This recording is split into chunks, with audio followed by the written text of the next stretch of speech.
Good morning and welcome back to the course. We're on the next video. We're talking about branding today. So the idea behind branding is we want to choose the colors of the company. We want to choose the slogan and the words that we use, whether that's on the website, on social media, and videos like this explaining to your customers what exactly they're going to get with your products and your services, or just talking about your company in general. We want to pick the words and the colors that are going to click with the customer base that you're looking for, right? So when we talk about the customer base, we want to narrow that down based on the demographics, which would be their age, their race, their income level. That can come down to their sex, their gender identity, as well as minor things like what's their favorite color, how do they feel about money and finances. So we want to narrow down the demographics so that our branding can speak to one particular, I'm going to call it avatar, the one particular type of person, and the way that they think and the way how they act. So we're going to talk about 5 different types of consumers, 5 different types of clients. Now, before we get started, you already know what time it is. Grab a pen, grab a paper, and we're going to start taking some notes. So I'm going to sit here and wait for you guys to get that ready. I'm going to give you a few seconds.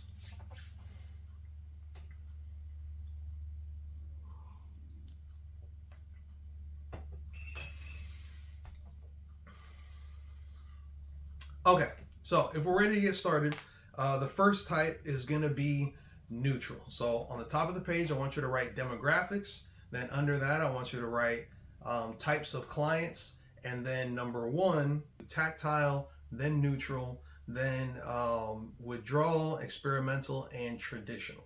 So the tactile is like the people person, right? They want to touch the business. They want to smell the business. Those are the people that we have in our lawn business, that they want to come out and they want to talk to you while you're working. They want you to knock on the door and say hi and all of that stuff. So those are the tactile type of clients. Number 2, the neutral. They're more interested in technology. They're the type of people who would like download an app and use the app for your services or your products. Those aren't the people who want to walk into your store and buy something. They want to go online. They want to shop on Amazon. Those are the more neutral clients. So the focus with them would be more with the technology, right? Are you up to date? Do you have an app for your business? If you deal with equipment, is the equipment like cool and up to date? Is there any advantage that you have there over your competition when it comes to having the newest and latest technology? Then you probably want to focus more on the neutral clients. Then you have your experimental clients. They're more focused on the uniqueness of the company, right?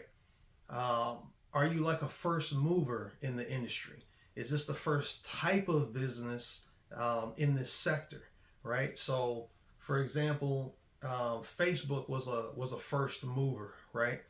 They were kind of like an experimental company, and I think they were one of the first or the first social media company to be worth over $1 billion. I think they sold for like 37 or 40 billion, something like that. But they were like the first ones, right? So that was their uniqueness in the market. Obviously we're not starting a Facebook here, maybe, but that would probably be for for a whole nother course. So here with your business, let's say if you're doing something like nails or a hair salon or something like that, what are the things that you're doing or that you can do that none of the other competition can do? Maybe you have a skill set that is unmatched. Nobody can create the different, I guess, stencils or styles, or actually craft the nails, or maybe people don't paint on the underside, and that's what you're doing. So what is it that makes your business unique among everybody else? Then we have traditional.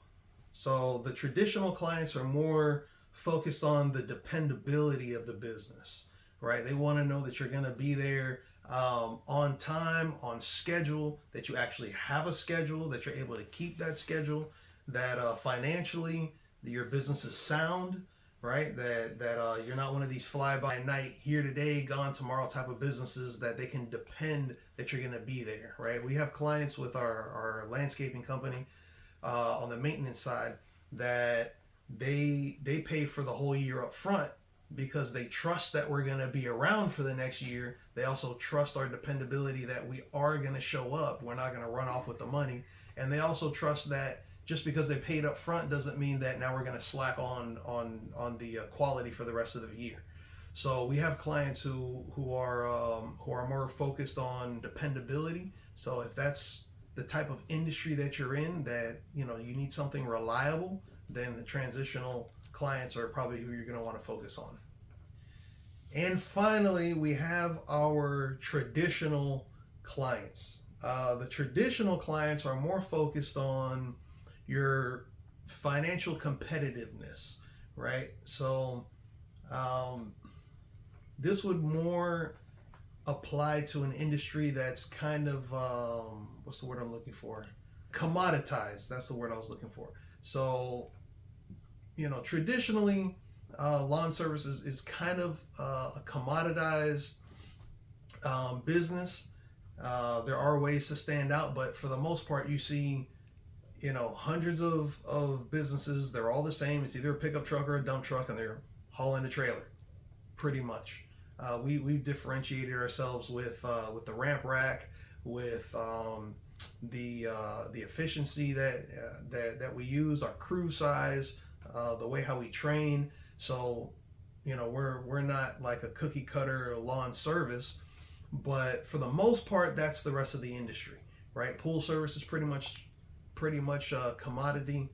You can go with one pool guy, you can go with the other pool guy. The only differentiation is going to be the price, pretty much, right? So these are the clients who are looking for the best price, the best deal, and that's on one end, right? Now, if you take it to the other end of the spectrum, where we're not focused on the price, right? Because that's just a downhill race to the bottom, right? We can look at it the other way and say, okay, value.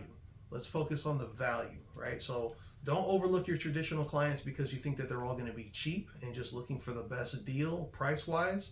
But if you can provide more value, they may also be willing to pay more. So now that we have all of these psychological type of clients, what they're looking for, hopefully you can pick out one of those that can kind of match what your strengths are going to be in your business. And the next category to look at is going to be their overall demographics, right? So we're going to be talking about their age, race, maybe religion plays a part of it. If you have a business that you want to portray your type of belief system, maybe that works for your type of business, right? So for example, if you want to start selling, let's say, incense and soaps and like that type of business that's a little more spiritual in that sense, then you may want to focus on not necessarily the religion, but maybe the beliefs of your particular client base. We can also talk about sex and gender identity. There are products and services for people who, I'm not buying tampons. You know what I mean? Like, not for me anyway. So there's definitely a way that you can focus on sex and gender, as well as age, without being discriminatory. Remember, we don't want to exclude anybody, but we do want to focus specifically on the type of clients who our business can serve the best. So these are the type of things that you want to keep in mind to see, okay, who might be interested in your product. But then also, we have to look at their level of education, as well as how much money they're bringing in financially. You want to keep these in mind when you're crafting the avatar of the type of person who you want to advertise to. But then also, these are filters that you can use on social media and on other platforms to specifically target them with your ads on social media. If you do want to use print, right? We have some more affluent neighborhoods where those people are more focused on, you know, the Times and certain newspapers and certain periodicals that apply specifically to that neighborhood, right? So like Pinecrest, for example, has like a Pinecrest, I think, Gazette or whatever it's called, or Pinecrest Village something. Coral Gables has the same thing. So, you know, there's different affluent neighborhoods that typically have a little bit more mature demographic, where people still want to, you know, hold something physically and read it. And those are places where you can reach them. Remember, we want to reach the clients where they are. If they're on social media, then we're going to tailor our approach to social media. If they're in print, then we're going to tailor it that way. So we just want to make sure that we can reach the clients where they are in the medium that they like, that they're comfortable with, and then financially that they can also afford it, right? I heard this one story about a guy who was advertising his resume writing services, but it was targeted at broke college kids who obviously didn't have any money and couldn't afford his services. So that is kind of a good idea, but then how are they going to pay for it? You know what I mean? So we want to keep all of these aspects in mind, figure out what your avatar is going to be, and then how you can tailor your approach, your branding, the colors, the wording, the name of your company, right? Like, you don't want to call it Speedy Delivery something if you're going to be focused more on quality and taking your time with your clients. You know, if they're, let's say, tactile and they want to sit there and talk to you, speedy is not going to be a good word to use, because then they're going to feel like you don't have enough time for them. You know what I mean? So we just want to keep all of these concepts in mind and come up with one single avatar who we're going to focus on. And then any other walk-ins or people who happen to Google you or find you on social media, even if they don't fit the avatar and they can benefit from your services or your products and they want to buy from you, fantastic. That's great. We're not going to turn anybody down. I want to tell you guys a quick little story. So we live in a working class neighborhood, right? We have a tow truck guy. We have limo service drivers. They have their own limo company. We have people who do Airbnb in the neighborhood. We got some owner-operator truck drivers. We got a bunch of people. A guy with a construction company. There's a few other landscaping companies. So working class neighborhood, right? And you know, everybody has their signs on their vehicles, and not so much on the house, but you know, a couple of them have banners up and whatever. So you know, I pass these guys in and out of the neighborhood all the time. And, you know, occasionally if somebody hits me up and they say, hey, I need a recommendation for, you know, a limo company or whatever, I'll say, oh, here, try these guys, you know, whatever. Check the reviews and try them out.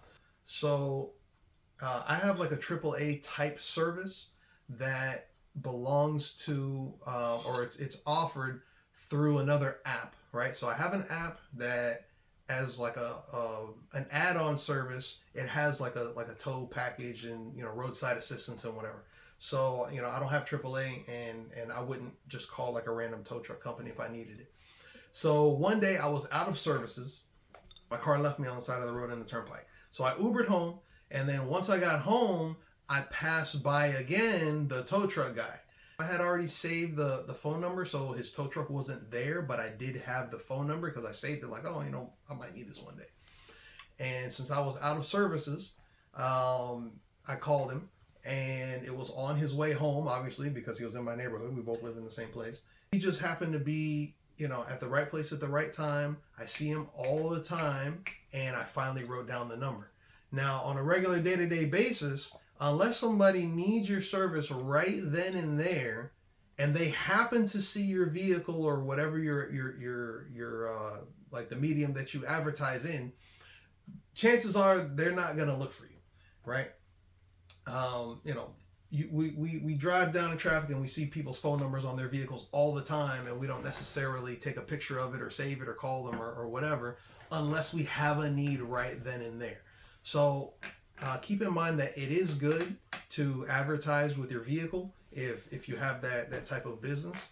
But remember, social media and Google and whatever other search engines that people use, like YouTube is also another search engine that people search for how to do, you know, whatever it is, or, you know, if they're looking for tutorials and stuff. We want to be advertising on those platforms, because when people have that need, if you're not right there and then they're going to go online and they're going to search. Or if they're scrolling and, you know, you're constantly putting out ads, and you're constantly putting out, you know, content that the algorithm is going to put you in their face when they're looking for you. That's how we want to stay on the top of their mind with putting out content and having the ads ready. So with that being said, we have some homework for tonight. So the homework is going to be to pick a name, right? A slogan, 1 to 3 colors, no more than that. For most of our businesses, we pick 2 colors, either white and a color or black and a color. And a slogan and a mission statement, right? So we're going to do the name of the business, colors, slogan, mission statement that appeals to the demographics that you chose, right? So the age, sex, religion, beliefs, financial income level, tax bracket, all of that good stuff, as well as any other, you know, interests, right? Like if they're really into hiking and you know, sell that type of stuff, you know, or you do like guided tours, you know, so special interests that the clients have. And don't forget whether they're a transitional, traditional, experimental, all of the client types. So keep all of that stuff in mind, and I will see you in the next video.